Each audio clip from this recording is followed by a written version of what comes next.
Seperti yang kita ketahui bahwa sekarang banyak sekali kasus-kasus terorisme yang terjadi di hampir seluruh negara. Termasuk Indonesia pun banyak sekali kasus-kasus terorisme yang terjadi di kawasan Indonesia. Di sini kami akan menganalisa bagaimana kasus terorisme itu terjadi. Seperti contoh kasus terorisme ISIS. Kami adalah mahasiswa hubungan internasional bidang Nusantara University dari kelompok 5 akan mewawancarai Ibu Stania yang menjabat sebagai asisten kepala seksi sosial budaya Direktorat Amerika dan Eropa. Selamat siang Mbak Stania. Selamat siang. Seperti yang kita ketahui bahwa sekarang ini sedang marak-maraknya terorisme seluruh negara. Dan bahkan beritanya itu sekarang terorisme itu sudah memasuki wilayah Indonesia. Menurut Mbak sendiri, apa tujuan teroris? Dalam pangkat kajian internasional sendiri tidak ada konsensus atau kesepakatan mengenai sebuah aksi apakah itu dikatakan sebuah aksi terorisme atau tidak. Tapi kita bisa merujuk kepada yang dikeluarkan oleh Indonesia nomor 15 tahun 2003 bahwa terorisme itu memiliki definisi adalah segala gangguan atau ancaman yang bertujuan untuk menciptakan ketakutan pada banyaknya korban massal. Maka kita bisa melihat bahwa aksi-aksi terorisme yang terjadi itu yang bermotif politik, ada yang bermotif ideologis, ada yang bermotif rasial, etnis, religius, dan hal-hal lain yang dapat menciptakan teror itu sendiri. Jadi kita bisa melihat ada banyak sekali intention atau motif dari seseorang melakukan aksi terorisme.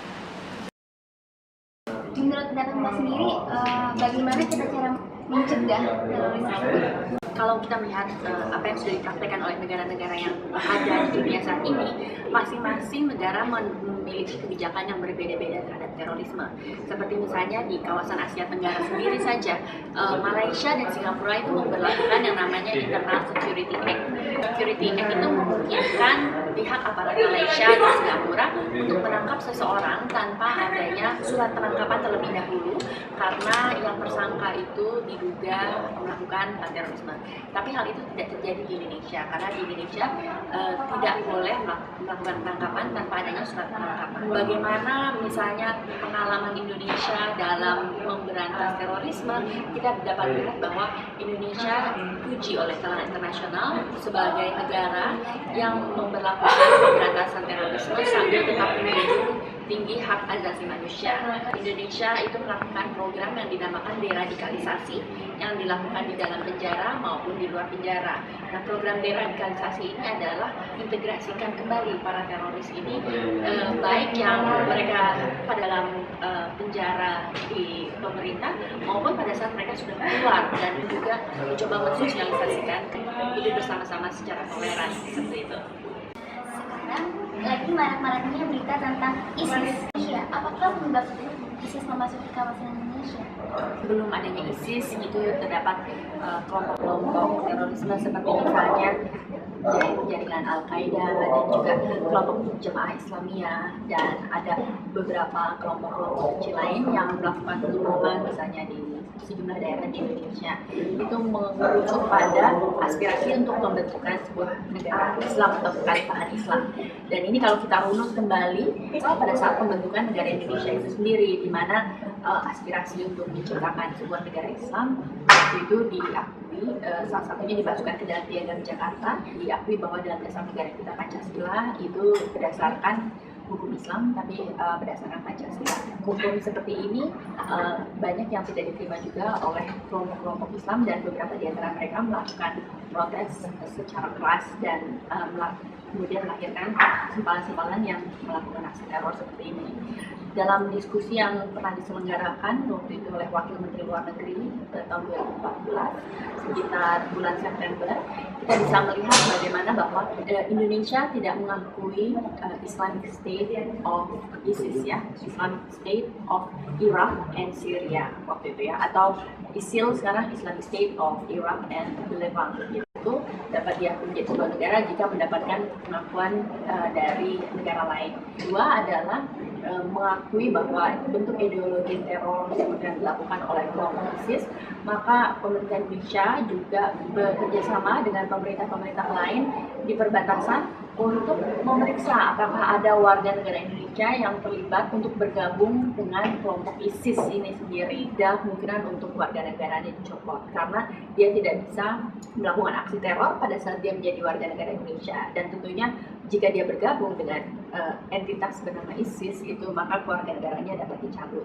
Karena melihat bahwa ini memang sudah merupakan sebuah turun-temurun dan aspirasi yang sudah ada, maka yang dilakukan adalah bentuk dialog dan pengertian bahwa di dalam negara Indonesia berdasarkan konstitusi kita, Undang-Undang Dasar 1945, dasar negara kita adalah Pancasila, semua agama diperlakukan secara sama dan tidak berdasarkan syariat Islam. Melihat berita tentang ISIS, sekarang Israel dan Palestina pun belum selesai-selesai. Adakah peran Indonesia dengan negara lain untuk mengatasi perilaku ISIS? Indonesia sudah terlibat banyak sekali dalam inisiatif-inisiatif untuk menjembatani gerakan Islam radikal dan gerakan Islam moderat. Indonesia sendiri merupakan anggota dari the Global Moderates Movement, gitu, bahwa kita sebagai sebuah negara Islam juga dapat contohkan bahwa Islam itu tidak bertentangan dengan demokrasi dan tidak bertentangan dengan modernisme, dan banyak hal yang kita lakukan seperti kita melakukan interfaith dialogue, kita mendukung upaya-upaya damai untuk penyelesaian suatu masalah, bahkan kita tidak mendukung adanya upaya kekerasan, dan juga proses deradikalisasi yang berupaya untuk mengintegrasikan para pelaku terorisme itu untuk dapat hidup bersama secara damai dengan masyarakat.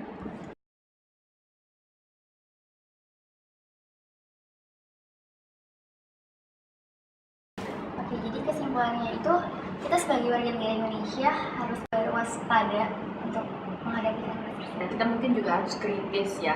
Ada sebuah kajian yang menyatakan bahwa mungkin seseorang terlibat dalam kasus terorisme karena ketidaktahuan pengetahuan, dan juga mungkin karena dia merasa aspirasinya itu tidak dapat disalurkan secara damai. Apakah mungkin orang itu merasa suaranya tidak pernah didengarkan, apakah dia merasa kesepian dan segalanya.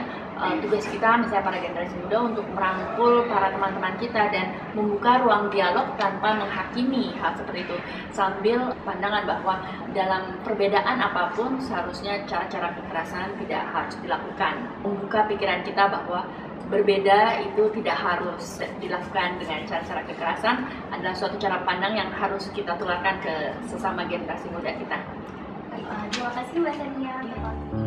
Menurut kami, peran Indonesia dalam menghadapi terorisme adalah Indonesia merupakan anggota The Global Moderate Movement yang berusaha membuktikan bahwa negara Islam tidak bertentangan dengan demokrasi dan modernisasi. Indonesia mendukung upaya damai dengan program deradikalisasi, yaitu mengintegrasi para pelaku terorisme agar dapat hidup bersama-sama dengan masyarakat.